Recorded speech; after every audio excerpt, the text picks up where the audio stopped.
ശ്രീ ഗുരുഭ്യോ നമ. നമസ്കാരം. ഇന്ന് UGC നെറ്റിലെ ആദ്യത്തെ യൂണിറ്റായിട്ടുള്ള വേദം എന്നുള്ള ഭാഗത്തിൽ നിന്ന് കുറച്ച് നോക്കാം. വേദപരിചയഃ. സംസ്കൃതസാഹിത്ये വേദാനാം സ്ഥാനം സർവോപരി വർത്തത്തെ. ഭാരതേ ധർമ്മവ്യവസ്ഥ വേദായത്തൈവ. വേദോ ധർമ്മനിരൂപണേ സ്വതന്ത്രഭാവേന പ്രമാണം സ്മൃത്യാദയസ്തു തന്മൂലകതയാ. ശ്രുതിസ്മൃത്യോർവിരോധേ ശ്രുതിരേവ ഗരീയസി. ശ്രുതിയേം സ്മൃതിയേം, ശ്രുതിവേദം സ്മൃതി ധർമ്മശാസ്ത്രം. അപ്പോൾ ശ്രുതിയേം സ്മൃതിയേം വെച്ച് നോക്കുമ്പോൾ കൂടുതൽ പ്രാമാണ്യമായിട്ടുള്ളത് ശ്രുതി തന്നെയാണ്, വേദം തന്നെയാണ്. ന കേവലം ധർമ്മമൂലതയൈവ വേദാഃ സമാദൃതാഃ അപ്പിതു വിശ്വസ്മിൻ സർവപ്രാചീനഗ്രന്ഥതയാപി. പ്രാചീനാനി ധർമ്മസമാജവ്യവഹാരപ്രഭൃതീനി വസ്തുജാതാനി ബോധയിതും ശ്രുതയ ഏവ ക്ഷമന്തെ. പ്രധാനതയാ വേദോ ദ്വിവിധഃ മന്ത്രരൂപോ ബ്രാഹ്മണരൂപശ്ച. വേദത്തിനെ രണ്ടായിട്ട് തിരിക്കുന്നു, മന്ത്രരൂപമെന്നും ബ്രാഹ്മണമെന്നും. മന്ത്രമെന്നും ബ്രാഹ്മണമെന്നും. മന്ത്രസമുദായ ഏവ സംഹിതാ ശബ്ദേന വ്യവഹൃതഃ. സംഹിത എന്ന് പറഞ്ഞാൽ എന്താണ്? മന്ത്രങ്ങളുടെ സമുദായത്തിനെയാണ് സംഹിത എന്ന് പറയുന്നത്. ബ്രാഹ്മണരൂപോ വേദഭാഗസ്തു സംഹിതാഭാഗസ്യ വ്യാഖ്യാരൂപയേവ. അപ്പോൾ സംഹിതാരൂപമായിട്ടുള്ള വേദത്തിൻ്റെ വ്യാഖ്യാനമാണ് ബ്രാഹ്മണം എന്ന് പറയുന്നത്. സചായം ബ്രാഹ്മണഭാഗോ യാഗസ്വരൂപബോധകതയാ പ്രഥിതഃ. യാഗങ്ങളെ പറ്റി, യാഗസ്വരൂപത്തെ പറ്റിയിട്ടൊക്കെ വിശദീകരിച്ച് പറയുന്നു എന്നുള്ള രീതിയിൽ ബ്രാഹ്മണങ്ങൾ പ്രസിദ്ധങ്ങളാണ്. ബ്രാഹ്മണഗ്രന്ഥോപി ത്രിധാ വിഭക്തോ ഭവതി. ബ്രാഹ്മണം, ആരണ്യകം, ഉപനിഷദശ്ച. ഇനി ബ്രാഹ്മണത്തിനെ തന്നെ മൂന്നായിട്ട് തിരിക്കാം: ബ്രാഹ്മണം, ആരണ്യകം, ഉപനിഷത്ത് എന്നിങ്ങനെ. ഇപ്പോൾ ഇവിടെ പറയുന്നത് വേദത്തിനെ പ്രധാനമായിട്ട് രണ്ടായിട്ട് തിരിക്കാം: മന്ത്രം, ബ്രാഹ്മണം. ഈ ബ്രാഹ്മണത്തിനെ വീണ്ടും തിരിക്കാം. എന്ത്? ബ്രാഹ്മണം, ആരണ്യകം, ഉപനിഷത്ത് എന്നിങ്ങനെ ബ്രാഹ്മണത്തിനെയും മൂന്നായിട്ട് പറയാം. യജ്ഞസ്വരൂപ പ്രതിപാദകോ ബ്രാഹ്മണഭാഗഃ. യജ്ഞസ്വരൂപത്തിനെ, യാഗത്തിൻ്റെ സ്വരൂപത്തിനെ പ്രതിപാദിക്കുകയാണ് ബ്രാഹ്മണത്തിൽ ചെയ്യുന്നത്. അരണ്യേ പഠിതാഃ യജ്ഞസ്യ ആധ്യാത്മികാം രൂപം വിവേചയന്തോ വേദഭാഗ അരണ്യകാനി.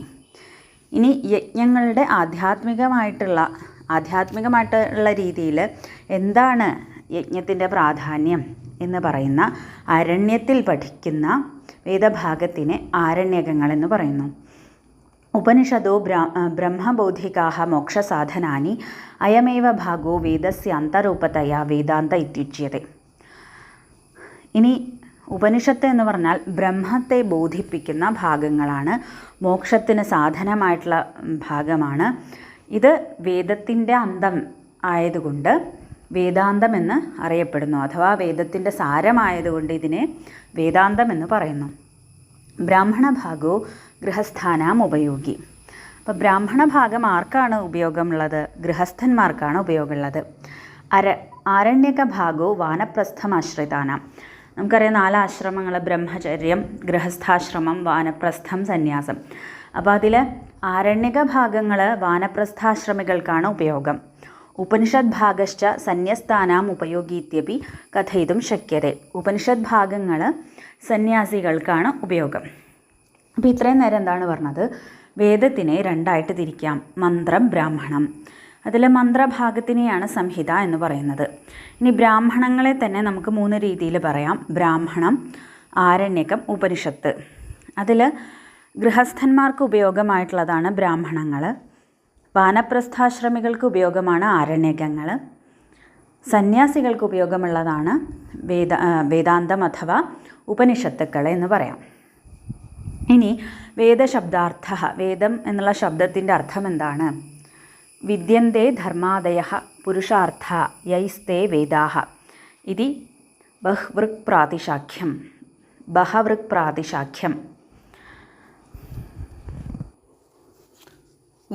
പ്രാതിശാഖ്യം അല്ലെങ്കിൽ ബാഹ്രജ പ്രാതിശാഖ്യം അഥവാ ഋഗ്വേദ പ്രാതിശാഖ്യം, ഋഗ്വേദത്തിൻ്റെ പ്രാതിശാഖ്യമാണ്. ഇതിൽ വേദശബ്ദത്തിൻ്റെ അർത്ഥം ഇങ്ങനെ പറയണോ: വിദ്യന്തേ ധർമാദയഃ പുരുഷാർത്ഥ യൈസ്തേ വേദാഃ. പ്രാതിശാഖ്യം എന്ന് പറഞ്ഞാൽ വേദങ്ങളുടെ ശാഖകളുമായി ബന്ധപ്പെട്ട ഉച്ചാരണം, സ്വരം, സന്ധി, പദപാഠം തുടങ്ങിയ ശിക്ഷാ വ്യാകരണ നിയമങ്ങൾ വിവരിക്കുന്ന ഗ്രന്ഥമാണ്. അപ്പോൾ ഈ ഗ്രന്ഥം പരമ്പരാഗതമായിട്ട്, അതായത് ഋഗ്വേദ പ്രാതിശാഖ്യം ശൗനക മഹർഷിയുമായിട്ട് ബന്ധപ്പെട്ടാണ് കാണുന്നത്. അപ്പോൾ ഈ പ്രാതിശാഖ്യത്തിൽ ഇങ്ങനെ പറയുന്നു, വിദ്യന്തേ ധർമാദയഃ പുരുഷാർത്ഥ യൈസ്തേ വേദാഃ. അതായത് ധർമ്മം മുതലായ പുരുഷാർത്ഥങ്ങൾ ഏതിലൂടെ അറിയപ്പെടുന്നുവോ അവയാണ് വേദങ്ങൾ എന്ന് ഈ ഋഗ്വേദ പ്രാതിശാഖ്യത്തിൽ പറയുന്നു. സായണസ്തു അപൗരുഷേയം വാക്യം വേദ ഇത്യാഹ. സായണ മഹർഷിയാകട്ടെ, അദ്ദേഹം 4 വേദങ്ങൾക്കും, ഋഗ്വേദം, യജുർവേദം, സാമവേദം, അഥർവവേദം 4 വേദങ്ങൾക്കും ഭാഷ്യം എഴുതിയ ആളാണ് സായണാചാര്യർ. അദ്ദേഹം പറയുന്നു, അപൗരുഷേയം വാക്യം വേദ. അപൗരുഷേയമായിട്ടുള്ള വാക്യത്തെ വേദം എന്ന് പറയുന്നു. ഇഷ്ടപ്രാപ്തി അനിഷ്ടപരിഹാരയോരലൗകികമുപായം യോ വേദയതി. ക്ഷമിക്കണം. ഇഷ്ടപ്രാപ്തി അനിഷ്ടപരിഹാരയോः അലൗകികമുപായം യോ വേദയതി സ വേദ ഇതി ഭാഷ്യഭൂമികായാം ഉക്തം. ഋഗ്വേദ ഭാഷ്യഭൂമികയിൽ സായണാചാര്യർ പറയുന്നതാണ്. സായണാചാര്യർ ഇങ്ങനെ സൂചിപ്പിക്കുന്നു, ഇഷ്ടപ്രാപ്തി അനിഷ്ടപരിഹാരയോः അലൗകികമുപായം യോ വേദയതി സ വേദഃ ഇതി. അതായത് ഇഷ്ടമായിട്ടുള്ള ഫലം പ്രാപിക്കുന്നതിനും അനിഷ്ടമായിട്ടുള്ളത് ഒഴിവാക്കുന്നതിനും വേണ്ടിയിട്ടുള്ള അലൗകിക ഉപായത്തെ ബോധിപ്പിക്കുന്നതാണ് വേദം എന്ന്. തത്ര പ്രമാണമപി തത്രൈവോക്തം. ഭൂമികയിൽ തന്നെ അതിന് പ്രമാണവും പറയുന്നു. പ്രത്യക്ഷേണ അനുമിത്യാവ യസ്തു ഉപായോ ന വിദ്യത്തെ ഏനം വിദന്തി വേദേന തസ്മാത് വേദസ്യ വേദത. പ്രത്യക്ഷത്തിലൂടെയോ അനുമാനത്തിലൂടെയോ അറിയാൻ കഴിയാത്ത ഉപായത്തെ വേദത്തിലൂടെയാണ് അറിയുന്നത്. അതുകൊണ്ടാണ് അതിന് വേദം എന്ന പേര്. ആംനായഃ ആഗമഃ ശ്രുതിഃ വേദഃ ഇതി സർവേ ശബ്ദാ പര്യായാഃ. വേദം എന്ന ശബ്ദത്തിൻ്റെ പര്യായ പദങ്ങളാണ് ആംനായഃ, ആഗമ, ശ്രുതി, വേദ എന്നൊക്കെ ഒരേ അർത്ഥത്തിലുള്ള പദങ്ങളാണ്. സോയം വേദസ്ത്രയീതി പദേനാപി വ്യവഹ്രിയത്തെ. ഈ വേദത്തിനെ ത്രയീ എന്നും വിളിക്കാറുണ്ട്. വേദരചനായാ സ്ത്രീപ്രകാരകത്വേന ത്രയീതി കഥ്യത്തെ. വേദരചന 3 രീതിയിലാണ് ഉണ്ടായിട്ടുള്ളത്. 3 പ്രകാരത്തിലാണ് വേദത്തിൻ്റെ രചന ഉണ്ടായിട്ടുള്ളത്. അപ്പോൾ അതുകൊണ്ടാണ് ഇതിനെ ത്രയീ എന്ന് പറയുന്നത്. യാ ഖലു രചന പദ്യമയീ സാ ഋഗ്. പദ്യമയമായിട്ടുള്ള രചനയെ ഋക്ക് എന്ന് പറയുന്നു. യാ ഗദ്യമയീ സാ യജുഃ. ഗദ്യമയമായിട്ടുള്ള വേദഭാഗത്തിനെ യജുസ് എന്ന് പറയുന്നു. യാ പുനഃ സമഗ്ര ഗാനമയീ രചന സാ സാമേതി കഥ്യത്തെ. ഇനി ഗാനമയമായിട്ടുള്ള മന്ത്രഭാഗത്തെ സാമവേദം, സാമ എന്ന് പറയുന്നു. തദുക്തം ജൈമിനിന. ജൈമിനി മഹർഷി ഇങ്ങനെ പറഞ്ഞിട്ടുണ്ടല്ലോ, തേഷാമൃഗ് യഥാർത്ഥവശേന പാദവ്യവസ്ഥ ഗീതിഷു സാമാഖ്യ ശേഷേ യജുശബ്ദഃ ഇതി. അപ്പോൾ തേഷാമൃഗ് എത്ര അർത്ഥവശേന പാദവ്യവസ്ഥ, അതാണ് ഋഗ്വേദം. അർത്ഥാനുസൃതമായി പാദങ്ങൾ ക്രമീകരിക്കപ്പെട്ടിരിക്കുന്ന മന്ത്രത്തെ ഋക്ക് എന്ന് പറയുന്നു. ഗീതിഷു സാമാഖ്യ. ഗാനരൂപത്തിൽ ആലപിക്കപ്പെടുന്നത് സാമം. ശേഷേ യജുശബ്ദ. മറ്റുള്ളത് യജുസ് എന്ന് ജൈമിനി മഹർഷി പറയുന്നു. ഇതി ദ്വിതീയാധ്യായേ പ്രഥമപാദേ.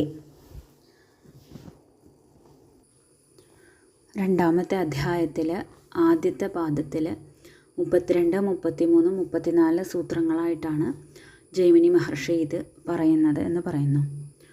ഒരു പക്ഷേ മീമാംസാ സൂത്രത്തിലായിരിക്കാം. യാസ്കസ്തു താർജ പരോക്ഷകൃതാഃ പ്രത്യക്ഷകൃതാഃ ആധ്യാത്മിക്യശ്ചേതി ഭേദാത് ത്രിവിധാഃ. ഋക്ശബ്ദോത്ര മന്ത്രവചനഃ യാസു പ്രഥമപുരുഷക്രിയാസ്താഃ പരോക്ഷകൃതാഃ യാസു മധ്യമപുരുഷക്രിയാസ്താഃ പ്രത്യക്ഷകൃതാഃ യാസു ചോത്തമപുരുഷക്രിയാസ്ത ആധ്യാത്മിക്യ ഇതി. നിരുക്തകാരനായിട്ടുള്ള യാസ്കൻ പറയുന്നു, താ ഋചഃ പരോക്ഷകൃതാഃ. ഋക് ശബ്ദോത്ര മന്ത്രവചനഃ. ഋക്ക് എന്നുള്ള ശബ്ദത്തിന് ഇവിടെ മന്ത്രം എന്നാണ് അർത്ഥം. അപ്പോൾ താ ഋചഃ പരോക്ഷകൃതാഃ. മന്ത്രം പരോക്ഷകൃതമെന്നും പ്രത്യക്ഷകൃതമെന്നും ആധ്യാത്മികമെന്നും 3 തരത്തിലുണ്ട്. യാസു പ്രഥമപുരുഷക്രിയാസ്താഃ പരോക്ഷകൃതാഃ. അതിൽ പരോക്ഷകൃതം എന്ന് പറഞ്ഞാൽ പ്രഥമപുരുഷനുമായിട്ടുള്ള ബന്ധപ്പെട്ടതാണ്. അതായത് സഹ തേ എന്നിങ്ങനെ മറ്റൊരാളെക്കുറിച്ച് പറയുന്നതുമായി ബന്ധപ്പെട്ടതാണ് പരോക്ഷകൃതങ്ങൾ. ഇനി യാസു മധ്യമപുരുഷക്രിയാസ്താഃ പ്രത്യക്ഷകൃതാഃ. പ്രത്യക്ഷകൃതങ്ങൾ എന്ന് പറഞ്ഞാൽ മധ്യമ പുരുഷപ്രയോഗമുള്ളവ. അതായത് ത്വം യുവാം യൂയം എന്നിങ്ങനെ ദേവതയെ നേരിട്ട് അഭിസംബോധന ചെയ്യുന്ന തരത്തിലുള്ളത്. ഇനി 3-മത്തത് ആധ്യാത്മിക്യാഹ. ഉത്തമപുരുഷക്രിയാസ്ത ആധ്യാത്മിക്യാഹ. ഉത്തമപുരുഷ പ്രയോഗമുള്ളവ, അതായത് അഹം വയം എന്നിങ്ങനെ സ്വയം സംബന്ധിച്ച് പറയുന്നവ ആധ്യാത്മിക മന്ത്രങ്ങൾ എന്നിങ്ങനെ 3ആയിട്ട് യാസ്കൻ തിരിക്കുന്നു. അതഃ യത്ര കുത്രാപി പ്രാചീനഗ്രന്ഥേ വേദാർത്ഥേ ത്രയീതി പദം പ്രയുക്തം തത്ര സർവത്ര രചനാത്രൈവിധ്യം മനസ്സി കൃതം ബോധ്യം. അപ്പോൾ വേദത്തിനെ ത്രയീ എന്ന് വിശേഷിപ്പിക്കുന്നുണ്ടെങ്കിൽ അവിടെ എന്തുകൊണ്ടാണ് ത്രയീ എന്ന് പേര് വരാൻ കാരണം? രചനയിലുള്ള വ്യത്യാസം കൊണ്ടാണ്. 3 പ്രകാരത്തിലുള്ള രചനകളുണ്ട് എന്നുള്ളത് കൊണ്ടാണെന്ന് മനസ്സിലാക്കണം. യത്തു കേചന ഋഗ്യജുഃ സാമാഖ്യാസ്ത്രയ ഏവ വേദാഃ പൂർവമാസൻ തദ്യഥ അഗ്നേർരചോ വായോർയജൂംഷി സാമാദിത്യാദ് അഗ്നിവായുരവിഭ്യസ്തു ത്രയം ബ്രഹ്മ സനാതനം ദുദോഹ യജ്ഞസിദ്ധ്യർത്ഥം ഋഗ്യജുഃ സാമലക്ഷണം. അതോ വേദാനാം ത്രിത്വാദേവ തത്ര ത്രയീതി വ്യവഹാരോ വാസ്തവോ ന പ്രകാരഭേദകൃതഃ ഇതി തദയുക്തം. യത്തു കേചന ഋഗ്യജുഃ സാമാഖ്യാസ്ത്രയ ഏവ വേദാഃ പൂർവമാസൻ. അപ്പോൾ ചിലർ പറയുന്നു, അതായത് ത്രയീ എന്ന് വേദത്തെ വിളിക്കുന്നത് എന്തുകൊണ്ടാണ്? അതിൻ്റെ രചനാശൈലിയിലുള്ള വ്യത്യാസം കൊണ്ടാണ്. പദ്യമയി ആയിട്ടുള്ള വേദഭാഗത്തെ ഋക്കെന്നും ഗദ്യമയി ആയിട്ടുള്ള വേദഭാഗത്തെ യജുസ് എന്നും ഗാനമയമായിട്ടുള്ള വേദഭാഗത്തെ സാമെന്നും വിളിക്കുന്നു എന്ന് പറഞ്ഞു. പക്ഷേ ചിലർ പറയുന്നു അങ്ങനെയല്ല, 3 വേദങ്ങളെ ഉണ്ടായിട്ടുള്ളൂ. ഋഗ്വേദം, യജുർവേദം, സാമവേദം, ഇങ്ങനെ 3 വേദങ്ങളെ ഉള്ളൂ. 4-മത് അഥർവവേദം എന്നുള്ളൊരു വേദമില്ല. അപ്പോൾ ഈ 3 വേദത്തെ സൂചിപ്പിക്കാൻ വേണ്ടിയിട്ടാണ് ത്രയീ എന്ന് പറഞ്ഞിരുന്നത് എന്നാണ് പറയുന്നത്. അപ്പോൾ അതിനവർ പ്രമാണമായിട്ട് പറയുന്നത് അഗ്നേർ രചോ വായോർ യജൂംഷി സാമാദിത്യാദ്. അതായത് ഛാന്തോഗ്യ ബ്രാഹ്മണത്തിൽ പറയുന്നുണ്ട്, അഗ്നിയിൽ നിന്ന് ഋഗ്വേദവും വായുവിൽ നിന്ന് യജുർവേദവും ആദിത്യനിൽ നിന്ന് സാമവേദവും ഉണ്ടായി എന്ന് പറയുന്നു. അപ്പോൾ 3 വേദത്തിനെ അവിടെ പറയണുള്ളൂ. അപ്പോൾ അതുകൊണ്ട് ത്രയീ എന്ന് പറയുന്നത് ഈ 3 വേദങ്ങളുടെ സംഖ്യയെ കുറിക്കാനാണ്, അല്ലാണ്ട് രചനാശൈലിയിലുള്ള ഭേദം കൊണ്ട് 3ആയിട്ട് തിരിച്ചിട്ടല്ല ത്രയീ എന്ന് പറയണേ എന്ന് പറയുന്നു. അത് ഒരു പക്ഷം ആൾക്കാരുടെ വാദമാണ്. പിന്നെ അവർ പറയുന്നത് മനുസ്മൃതിയിൽ പറയുന്നുണ്ട് ദുദോഹ യജ്ഞസിദ്ധ്യർത്ഥം ഋഗ്യജു സാമലക്ഷണമെന്ന്. അതായത് യജ്ഞങ്ങൾ നടത്തുന്നതിനായി അഗ്നി, വായു, സൂര്യൻ എന്നിവയിൽ നിന്ന് ഋക്ക്, യജുസ്, സാമം എന്നീ ലക്ഷണങ്ങളോട് കൂടിയ സനാതനമായ 3 വേദങ്ങളെ നിർമ്മിച്ചു എന്നാണ് പറയുന്നത് മനുസ്മൃതിയിൽ. അപ്പോൾ ഇവിടെ 3 വേദങ്ങളെ പറയുന്നുള്ളൂ. അപ്പോൾ ആദ്യം 3 വേദമേ ഉള്ളൂ. അപ്പോൾ അതിനെ സൂചിപ്പിക്കുകയാണ് ത്രയീ എന്ന് പറയുന്നത് എന്ന് ഒരു പക്ഷം ആളുകൾ പറയാണ്. അപ്പോൾ അവിടെ പറയുന്നു, അതോ വേദാനാം ത്രിത്വാദേവ തത്ര ത്രയീതി വ്യവഹാരോ വാസ്തവ്യോ ന പ്രകാരഭേദകൃതഃ ഇതി തദയുക്തം. അത് ശരിയല്ല ഇങ്ങനെ പറയണത്. ഋഗ്വേദേപി അഥർവവേദനാമോല്ലേഖ ദർശനാത്. ഋഗ്വേദത്തിൽ അഥർവവേദത്തെ പറയുന്നുണ്ട്, പേരെടുത്ത് തന്നെ പറയുന്നുണ്ട്. അതുകൊണ്ട് തന്നെ 3 വേദങ്ങളെ ഉണ്ടായിരുന്നുള്ളൂ, 4-മത്തെ അഥർവവേദമില്ല എന്ന് പറയാൻ പറ്റില്ല. ഭഗവതാ പതഞ്ജലിനാപി ചത്വാരോ വേദാഃ സാംഗാഃ സരഹസ്യാഃ ഇതി പസ്പശാഹ്നികേ സ്പഷ്ടമുക്തം. പതഞ്ജലി മഹർഷി തൻ്റെ മഹാഭാഷ്യത്തിലെ പസ്പശാഹ്നികത്തിൽ അംഗങ്ങളും ഉപനിഷത്തുകളും ഉൾപ്പെടെ വേദങ്ങൾ 4 എന്ന് വ്യക്തമായിട്ട് പറഞ്ഞിട്ടുണ്ട്. അതുകൊണ്ട് 4 വേദങ്ങളുടെ സംഖ്യ എടുക്കുമ്പോൾ 4 തന്നെയാണ് എന്നാണ് പറയുന്നത്. ഇനി ഛാന്ദോഗ്യ ബ്രാഹ്മണേ മനുസ്മൃതൗ ച യജ്ഞോപയോഗിനോ വേദ ഏവ പരാമൃഷ്ടാഃ നാഭിചാരികഃ സാമവേദ ഇതി തൃത്വമേവോക്തം ഏവം പരത്രാപി. അപ്പോൾ പിന്നെ ഛാന്ദോഗ്യ ബ്രാഹ്മണത്തിലും മനുസ്മൃതിയിലുമൊക്കെ എന്താണ് ഇങ്ങനെ 3 എന്ന് പറഞ്ഞതെന്ന് ചോദിച്ചാൽ, യജ്ഞങ്ങൾക്ക് ആവശ്യമായിട്ടുള്ള വേദങ്ങളെക്കുറിച്ച് മാത്രമാണ് ഇവിടെ പരാമർശിക്കുന്നത്. ആഭിചാര കർമ്മങ്ങൾക്ക് ഉപയോഗിക്കുന്ന വേദത്തെ ഒഴിവാക്കി. അപ്പോൾ യജ്ഞപ്രാധാന്യമുള്ള വേദങ്ങളെ പറയാൻ മാത്രമാണ് ഛാന്ദോഗ്യ ബ്രാഹ്മണത്തിലും മനുസ്മൃതിയിലും ചെയ്തിട്ടുള്ളത്. അതുകൊണ്ടാണ് അവിടെ 3 വേദങ്ങളെ പറഞ്ഞത്. ജൈമിനിസ്തു മന്ത്രാണാം ത്രിപ്രകാരകതാമേവ ലക്ഷിതവാൻ ന വേദസംഖ്യാം വ്യവസ്ഥാപിതവാൻ. അപ്പോൾ ജൈമിനി മഹർഷി എന്താണ് പറഞ്ഞത്?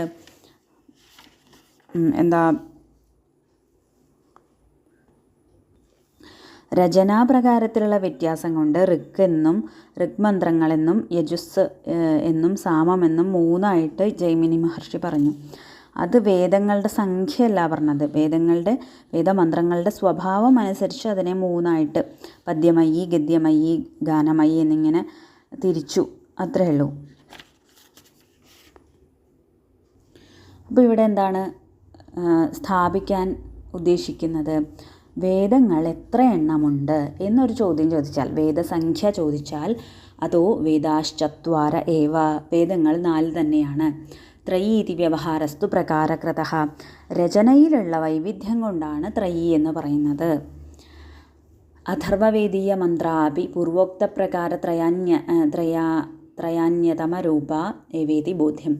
അഥർവവേദ മന്ത്രങ്ങളും ഈ ത്രയിയിൽ ഉൾപ്പെടുന്നുണ്ട്. ഇനി ഋഗ്വേദ പരിചയ. അപ്പോൾ 4 വേദങ്ങളാണെന്ന് കിട്ടി. അതിൽ ആദ്യത്തെ വേദമായിട്ട് ഋഗ്വേദത്തിനെ പരിചയപ്പെടാണ്. ഋച്യന്തേ സ്തൂയന്തേ യയാ സാ ഋഗ്. ഏതിലൂടെ ദേവതകൾ സ്തുതിക്കപ്പെടുന്നുവോ അത് ഋഗ്. താദൃശീനാം ഋചാം സമൂഹ ഏവ ഋഗ്വേദ. അങ്ങനെയുള്ള ഋക്കുകളുടെ മന്ത്രങ്ങളുടെ സമൂഹത്തിനെയാണ് ഋഗ്വേദം എന്ന് പറയുന്നത്. യത്ര അർത്ഥവശേന പാദവ്യവസ്ഥ സാ ഋഗിതി മീമാംസകാഃ. അർത്ഥാനുസൃതമായി പാദങ്ങൾ ക്രമീകരിക്കപ്പെട്ടിരിക്കുന്ന മന്ത്രത്തെ ഋഗ് എന്ന് മീമാംസകർ പറയുന്നു. സ ഋഗ്വേദഃ സൂക്തമണ്ഡലഭേദേന ദ്വിധാ വിഭക്തഃ. ഋഗ്വേദം സൂക്തമെന്നും മണ്ഡലമെന്നും 2 വിഭജിക്കുന്നു. തത്ര സൂക്തം ചതുർവിധം. സൂക്തം 4 തരത്തിലുണ്ട്. ഋഷിസൂക്ത, ദേവതാസൂക്ത, ഛന്ദസൂക്താർത്ഥസൂക്ത ഭേദാത്. ഋഷിസൂക്തം, ദേവതാസൂക്തം, ഛന്ദസൂക്തം, അർത്ഥസൂക്തം. അപ്പോൾ ഋഗ്വേദത്തിനെ 2 തിരിക്കുന്നു, സൂക്തമെന്നും മണ്ഡലമെന്നും. സൂക്തം 4 തരത്തിലുണ്ട്. ഋഷിസൂക്തം, ദേവതാസൂക്തം, ഛന്ദസൂക്തം, അർത്ഥസൂക്തം. ഏകർഷി ദൃഷ്ടമന്ത്രാണാം സമൂഹോ ഋഷിസൂക്തം. ഒരു ഋഷിയാൽ കാണപ്പെട്ട ദൃഷ്ടമായ മന്ത്രങ്ങളുടെ സമൂഹത്തെ ഋഷിസൂക്തം എന്ന് പറയുന്നു. ഏകദേവതാക മന്ത്രാണാം സമൂഹോ ദേവതാസൂക്തം. ഒരു ദേവതയെ പറ്റിയിട്ടുള്ള മന്ത്രങ്ങൾ, അങ്ങനെയുള്ള മന്ത്രങ്ങളുടെ സമൂഹത്തെ ദേവതാസൂക്തം എന്ന് പറയുന്നു. സമാന ഛന്ദസാ മന്ത്രാണാം സമൂഹോ നാമ ഛന്ദസൂക്തം. ഛന്ദസൂക്തം എന്ന് പറഞ്ഞാൽ ഒരേ ഛന്ദസ്സിൽ എഴുതിയിട്ടുള്ള മന്ത്രങ്ങളുടെ സമൂഹത്തെ ഛന്ദസൂക്തം എന്ന് പറയുന്നു. യാവദർത്ഥസമാപ്താനാം മന്ത്രാണാം സമൂഹോ അർത്ഥസൂക്തം. ഒരു നിർദ്ദിഷ്ട അർത്ഥം പൂർത്തിയാകുന്നത് വരെ വരുന്ന മന്ത്രങ്ങളുടെ കൂട്ടത്തെ അർത്ഥസൂക്തം എന്ന് പറയുന്നു. സുഷ്ഠൂക്തത്വാത് സർവം സൂക്തമിത്യാഖ്യായത്തെ. സുഷ്ഠൂക്തത്വാത് നല്ല രീതിയിൽ പറയപ്പെട്ടതുകൊണ്ട് എല്ലാത്തിനെയും സൂക്തം എന്ന് പറയുന്നു. ഋഗ്വേദഃ സ്വയം മണ്ഡലാനുവാകവർഗഭേദേന അഷ്ടകാധ്യായ സൂക്തഭേദേന ചദ്വിധ. അപ്പോൾ നമ്മൾ ആദ്യം മണ്ഡലമെന്നും സൂക്തമെന്നും 2 വിഭജിച്ചു. അപ്പോൾ ഇവിടെ മണ്ഡലം എന്ന് പറയുന്ന ഒരു വിഭാഗം, ആദ്യത്തെ വിഭാഗം മണ്ഡലം, അതിനെ വീണ്ടും അനുവാകം, അതിനെ വീണ്ടും വർഗം എന്നിങ്ങനെ വിഭജിക്കും. അതൊരു വിഭാഗം ഋഗ്വേദത്തിൻ്റെ. ഇനി അഷ്ടകം, അധ്യായം, സൂക്തം, ഇങ്ങനെ രണ്ടാമത്തെ വിഭാഗം. അഷ്ടകങ്ങളായിട്ട് തിരിച്ചു ഋഗ്വേദത്തിനെ. അതിനെ വീണ്ടും അധ്യായമായിട്ടും അതിനെ വീണ്ടും സൂക്തമായിട്ടും തിരിക്കും.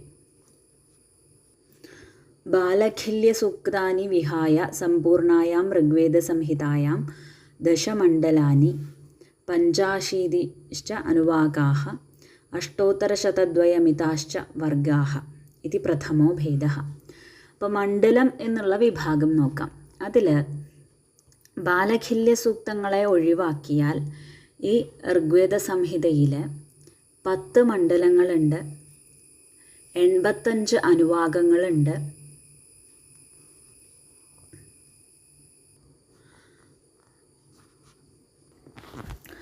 ഇവിടെ ഒരു ചെറിയ തെറ്റ് പറ്റിയിട്ടുണ്ടെന്ന് തോന്നണു. കാരണം മറ്റ് ടെക്സ്റ്റുകളിലൊന്നും ഇങ്ങനെയല്ല പറയണത്. അതായത് ഋഗ്വേദത്തിന് 2 തരത്തിലുള്ള വിഭാഗമുണ്ട്, മണ്ഡലം, അഷ്ടകം. മണ്ഡല വിഭാഗത്തിൽ 10 മണ്ഡലങ്ങളാണുള്ളത്.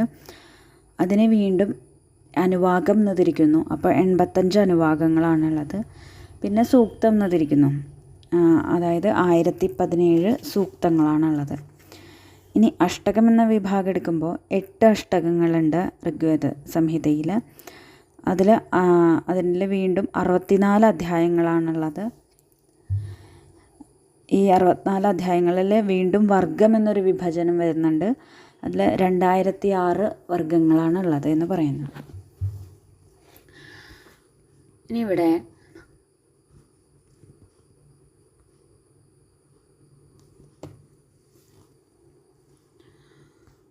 മന്ത്രാശ്ച സർവേ ദശസഹസ്ര ചതുശ്ശത സപ്ത ഷഷ്ഠി മിതാഹ. എത്ര മന്ത്രങ്ങളുണ്ടെന്ന് പറയാണ്? 10467 മന്ത്രങ്ങൾ ഉണ്ട് എന്ന് ശാകലൻ പറയുന്നു. ശൗനകാനുക്രമണീതു ദശസഹസ്ര പഞ്ചാശത അശീതിമിതാൻ. ശൗനകാനുക്രമണിയിൽ പറയുന്നത് 10580 മന്ത്രങ്ങളുണ്ടെന്നാണ്. അത്ര ഭേദേ കാലഭേദേന മന്ത്രവൃദ്ധി ലോപാവേവ ഹേതുതയോന്യേയോ ഭവതഃ. അത് കാലം മാറിയപ്പോൾ മന്ത്രങ്ങളുടെ സംഖ്യ ചിലപ്പം നഷ്ടപ്പെട്ടതുകൊണ്ടായിരിക്കാം എന്ന് പറയുന്നു. ശബ്ദസംഖ്യ എത്ര ശബ്ദങ്ങളുണ്ടെന്ന് ചോദിച്ചാൽ 1,53,826 ശബ്ദങ്ങളുണ്ട് ഈ ഋഗ്വേദ സംഹിതയിൽ എന്ന് പറയുന്നു. അക്ഷരങ്ങൾ 4,32,000 അക്ഷരങ്ങളെന്ന് പറയുന്നു. സർവേപി മന്ത്രാഃ ചതുർദശസു ഛന്ദസു വിഭക്ത ബോധ്യാഃ. എല്ലാ മന്ത്രങ്ങളും 14 ഛന്ദസ്സുകളിലായിട്ടാണ് കിടക്കുന്നത്. ഋഗ്വേദഗത മന്ത്രദ്രഷ്ടാരോ ഋഷയഃ ഗൃത്സമദ വിശ്വാമിത്ര വാമദേവ അത്രി ഭരദ്വാജ വസിഷ്ഠാദയഃ സന്തി. ഋഗ്വേദത്തിൻ്റെ മന്ത്രദ്രഷ്ടാക്കളായിട്ടുള്ള ഋഷിമാരാണ് ഗൃത്സമദൻ, വിശ്വാമിത്രൻ, വാമദേവൻ, അത്രി, ഭരദ്വാജൻ, വസിഷ്ഠൻ തുടങ്ങിയവർ. ഋഗ്വേദസ്യ ദശസു മണ്ഡലേഷു നവമം മണ്ഡലം പവമാനമണ്ഡല നാംനാ പ്രഥിതം. ഋഗ്വേദത്തിൻ്റെ 10 മണ്ഡലങ്ങളിൽ 9ാമത്തെ മണ്ഡലം പവമാനമണ്ഡലം എന്നാണ് അറിയപ്പെടുന്നത്.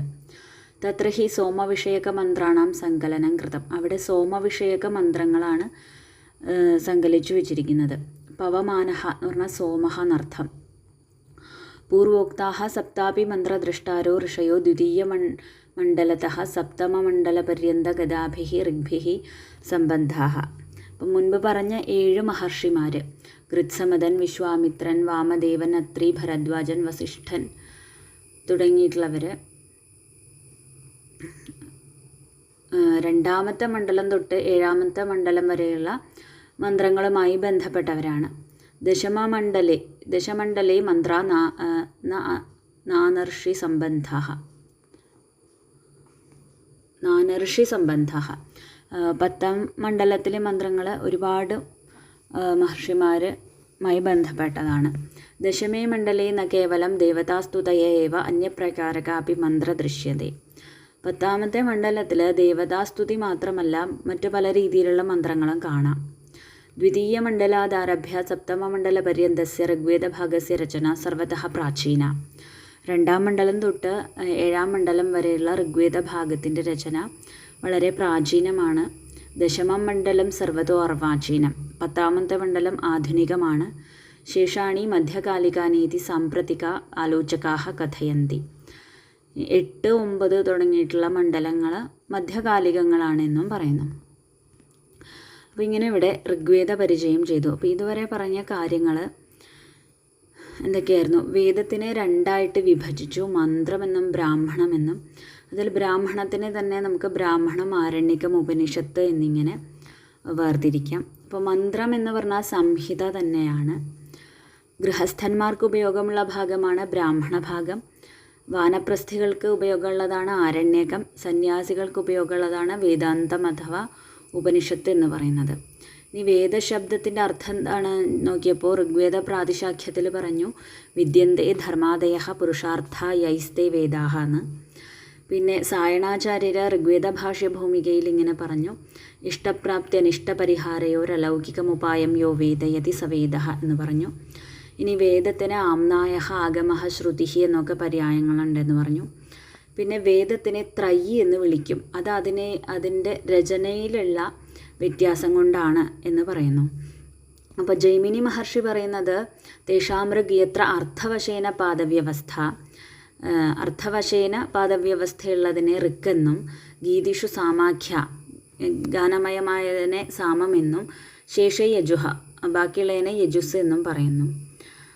പിന്നെ യാസ്കൻ പറയുന്നത് താ ഋചഃ പരോക്ഷകൃതാഃ പ്രത്യക്ഷകൃതാഃ ആധ്യാത്മികശ്ചേതി ഭേദാത് ത്രിവിധഃ. ഈ മന്ത്രങ്ങൾ പരോക്ഷകൃതങ്ങൾ, പ്രത്യക്ഷകൃതങ്ങൾ, ആധ്യാത്മികങ്ങൾ എന്നിങ്ങനെ 3 തരത്തിലുണ്ട്. അപ്പോൾ പദ്യമയമായതിനെ ഋക്കെന്നും ഗദ്യമയമായതിനെ യജുസ്സെന്നും ഗാനമയമായതിനെ സാമമെന്നും പറയുന്നു.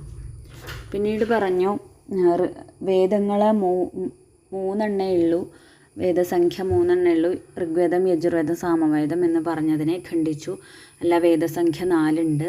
പിന്നെ എന്തുകൊണ്ടാണ് ഛാന്തോഗ്യ ബ്രാഹ്മണത്തിലും മനുസ്മൃതിയിലും 3 വേദങ്ങളെ മാത്രം പറഞ്ഞതെന്ന് ചോദിച്ചാൽ യജ്ഞപ്രാധാന്യമുള്ള വേദങ്ങളെ മാത്രമാണ് അവിടെ പറഞ്ഞത്.